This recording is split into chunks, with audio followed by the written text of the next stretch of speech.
Myself, Gopinath. I have enrolled for the position of data science and business analytics in the Sparks Foundation. This is my task 2, where I have to define the number of clusters for the available data which was given. So the available data is iris.csv. So first of all visualizing what are the data present in my iris dataset. So after that, the data.info function states that total of 150 entries. There isn't any non-null values. So the total number of non-null values is 150. So we can conclude that there isn't any null values. So as usual, with the help of the descriptive function, we can state that the mean of each features, the standard deviation, minimum, first quartile, median, as well as third quartile, finally maximum values. So basically, this is the initial stages of data exploration. So after that, in the exploratory data analysis part, which concludes the stages like feature engineering, feature selection, feature extraction, like that, and outlier detection. So we are performing it one by one. So initially, I'm feature engineering my data by dropping the ID feature. Since this particular ID feature doesn't contribute to our species prediction, whether my species of whether these kind of data would belong to which species or not. So the ID doesn't contribute for this. So I am dropping the ID function. So ID feature with access equal to 1 states that remove the ID feature in column wise, and in place equal to true defines that you have to the dropping of ID feature must reflect in my original data.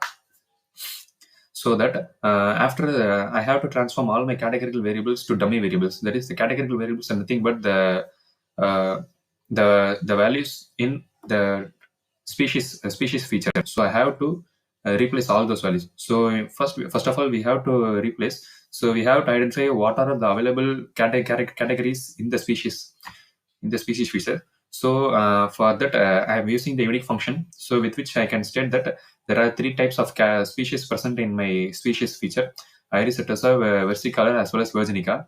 So I am using a mapper function. So mapper variables states that in the particular species feature, if you encounter Iris setosa, make it as 0, and versicolor, then make it as 1. Like that, I am defining my mapper variable. So after the mapper variable is defined, I am using the replace function stating that I am passing the mapper variable inside it, so that automatically all my categories will be changed into numerical values. So after that, I am finding the unique variables in the species feature. So I got a 0, 1, 2, which is properly replaced. So I have done the feature engineering process, and now we have to find the outliers present in my data. So for this, I'm using the box plot from the cboard. Box plot is a unique plot with which it is a 5-number summary of data. Uh, Previously, we have seen the data.descriptive function showed the mean, standard deviation, minimum, first quartile, median, third quartile, and maximum. So this particular data can be visualized in a graphical manner with this box plot function. So this is the minimum, and this is the first quartile, median, third quartile, as well as maximum. Any of the data points which lie above the viscous is stated as outliers. So in the particular sepal with centimeter, we encounter there are 4 outliers present out of the viscous. So so we can state that sepal with centimeter has 4 outliers. So first of all, we need to remove those outliers. So in order to remove those outliers, we have to check whether the data follows the normal distribution or not. So for that, I am using the KDE plot function. By passing the sepal with centimeter data into it, I came to know that the data followed a normal distribution function. So I can clearly use methods like interquartile range. So with the interquartile range, states that interquartile range is equal to Q3 minus Q1, that is third quartile minus first quartile, gives my interquartile range values. So with this interquartile range value, by passing the we can define the values of lower limit as well as upper limit. Lower limit is nothing but first quartile minus 1.5 into interquartile range, and upper limit describes the third quartile plus 1.5 into interquartile range. So with this, I have concluded my lower limit as well as upper limit, and then what all the data which lies within with these 2 limits are kept and and copied into the outlier underscore free data variable. So after removing all these variables, I have 146 rows with 5 columns. So after visualizing, after removing the outlays, if I visualize with the box plot the particular supple with centimeter, we can see that there isn't any outlays. So after that, I am feature selection. Feature selection process comes into picture. So feature selection is an important process where we can have n number of features, but all those features can't contribute directly to the to the prediction, target prediction.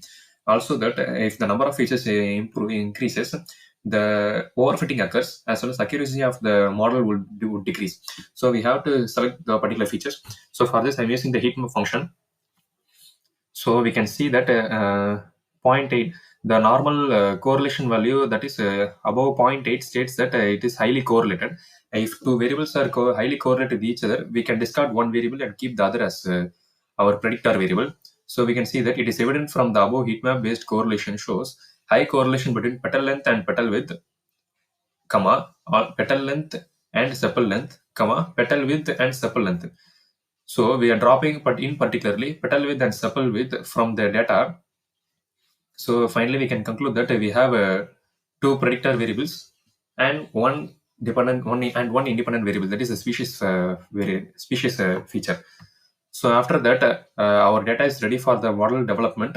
So for finding the optimal number of clusters, we are using WCSS function, WCSS method, where the WCSS method is also known as elbow method.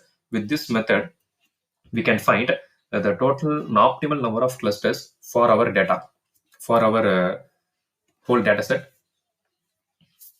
So we can see that the curve range, the curve which deflects at a particular point is the optimal number of clusters. So we can see that at this particular data point 3, my curve is making a huge deflection.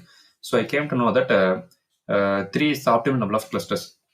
So after finding the optimal number of clusters as 3, so I'm making my model fit to the available data and also predict.